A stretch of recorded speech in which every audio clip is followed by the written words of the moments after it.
Oh, hello there! Did you ever wonder about the mysteries of the natural world? Well, you found the right place!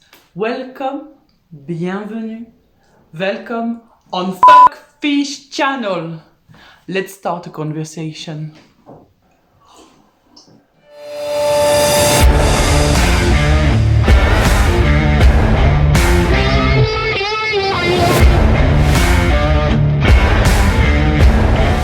When you hold a seashell up to your ear, you can listen to the sound of the ocean.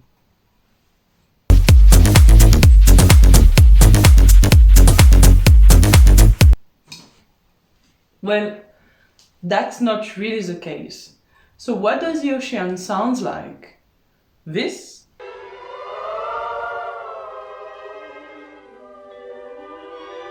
Fortunately, or unfortunately, no. The ocean sounds a little bit more like this. Or like that. That's what the numerous life forms that populate the deep blue sea sound like. And listening to these fish talks, that help us understand and manage underwater ecosystems like never before. Sounds and songs are a universal language. It spreads through mankind and extends to the animal kingdom. Who never heard and enjoyed birds singing, crickets chirping, or whales vocalizing? But just how large is the animal soundscape? Well, that remained an open question among scientists. Fortunately, a growing number of them reignited the flame to study animal soundscape and just how human noises contaminate it. To do so, Audrey Luby and collaborators from the Global Library of Underwater Biological Sounds, in partnership with the World Register of Marine Species, created a global database of species that produce sounds underwater. But first, what is the purpose of making sounds and listening to them? Well, animals produce sounds intentionally to communicate and navigate, for example. We call these active sounds.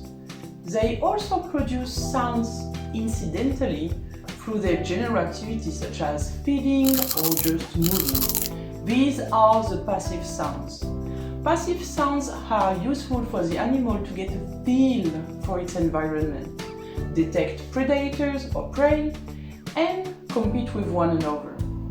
In 1884, the naturalist Charles Habot called for humankind to listen to fish. Now, with advances in underwater technology, scientists use passive acoustic biomonitoring to detect and characterize sounds they record in a given environment. With that, they can detect which species are present in the habitat, which allow for the early detection of invasive species and to make informed decisions about habitat management.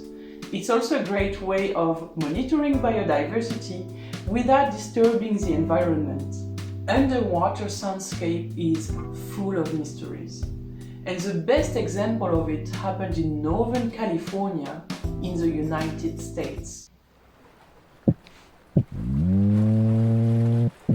you hear this? What is it? Submarine? Aliens?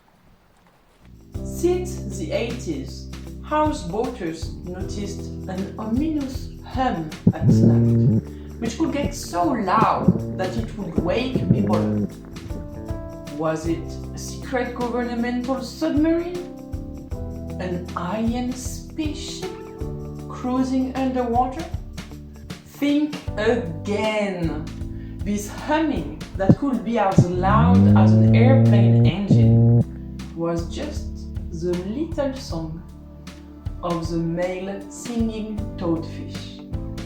You see, most of the toadfish live in the deep water along the Pacific coastline. But in summer, the male come to the shore and dig a little nest in the sand. There, it makes this gas bladder vibrate up to 150 times a minute. This sound is then amplified by the configuration of the nest and attracts the females out of the deep sea so they can reproduce on the shore. But how do fishes make noises? Well, fish ancestors have evolved more than 30 different ways to make sounds, and all of that independently. Some fish will click their bony structure together, play their swim bladder like a drum, or rub their spine together. If you'd like to listen to some fish noises, check the database fishsounds.net. They have a lot of different species available to listen to. And you? What's your favorite animal sound? Or the one you hate the most? Let me know in the comment section below. In South Africa, most people hate one specific bird, the hadedas, and its loud screaming. Never heard it?